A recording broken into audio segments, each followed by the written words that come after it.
दोस्तों सबसे पहले आप ये वीडियो देखिए। इसको जरा जूम करके दिखाइए।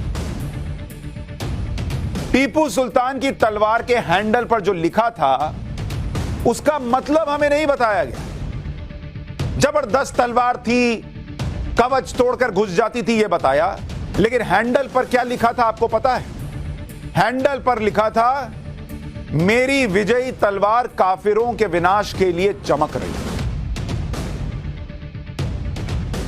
इस देश के अंदर जिस आदमी को हीरो बता रहे हैं उसका यह हिस्सा क्यों नहीं बताया कि वो तलवार पर लिखता था कि काफिरों के विनाश से चमक रही है तलवार। लेकिन दोस्तों अब सवाल ये उठता है कि क्या सच में टीपू सुल्तान की तलवार पर यही लिखा है जो सुशांत सिन्हा जी ने बताया है? दोस्तों आपकी जानकारी के लिए बता दूं कि ये वही पत्रकार हैं जिनका इंडिया गठबंधन ने बायकॉट किया था। इनके अलावा और भी 13 पत्रकार थे जिनसे इंडिया गठबंधन ने डिबेट न करने की बात कही थी। वहीं बात करें टीपू सुल्तान की तलवार की, तो टीपू की तलवार पर जो शब्द लिखा हुआ है वो अरबी भाषा में है, न कि इंग्लिश या हिंदी में। अब सोचने वाली बात है कि तलवार पर लिखा शब्द वही पढ़ सकता और बता सकता है जिसको उर्दू और अरबी भाषा का अच्छा ज्ञान हो। इस हिसाब से देखा जाए तो सुशांत सिन्हा जी को उर्दू और अरबी भाषा की काफी अच्छी जानकारी होगी। यही तक नहीं, कई ऐसी वेबसाइटें भी हैं जो इसी बात का दावा करती हैं कि टीपू सुल्तान की तलवार पर लिखा है, मेरे मालिक मेरी सहायता कर, मैं संसार से काफिरों को यानी गैर मुस्लिमों को समाप्त कर दूं। लेकिन दोस्तों आखिर सच्चाई क्या है? क्या सच में टीपू सुल्तान की तलवार पर यही शब्द लिखा हुआ है या कुछ और? चलिए जानते हैं आज की इस वीडियो में। दरअसल दोस्तों ये जो वेबसाइटें दावा करती हैं या सुशांत सिन्हा जी ने जो अपनी वीडियो में टीपू सुल्तान की तलवार पर लिखे हुए शब्दों के बारे में बताया है वो सरासर गलत है। तलवार पर लिखे शब्दों और इनके द्वारा दी गई जानकारी में दूर दूर तक कोई नाता नहीं है। चलिए बताते हैं तलवार पर लिखे शब्दों का सही मतलब। दरअसल दोस्तों टीपू सुल्तान की तलवार पर दोनों साइड में 7 बार या अल्लाह लिखा है। इस्लाम में गॉड यानी अल्लाह के 99 नाम होते हैं जिनमें से 5 नाम टीपू सुल्तान की तलवार पर लिखा गया है। पहला शब्द है या नासिर, इसका हिंदी में मतलब होता है ऐ मदद करने वाले। वहीं दूसरा शब्द लिखा हुआ है या फत्ताह है, इसका मतलब होता है विजय दाता यानी विजय देने वाले। वहीं तीसरा जो शब्द है वो है या नसर, इसका मतलब होता है या विजेता। चौथा जो शब्द है वो है या मोइन, जिसका अर्थ है या मददगार। वहीं 5वां नाम है या जाहिर, इसका अर्थ है या प्रकट होने वाले। साथ ही साथ तलवार के एक हिस्से पर सैफुल हकीम लिखा है जिसका मतलब होता है हकीम यानी शासक की तलवार।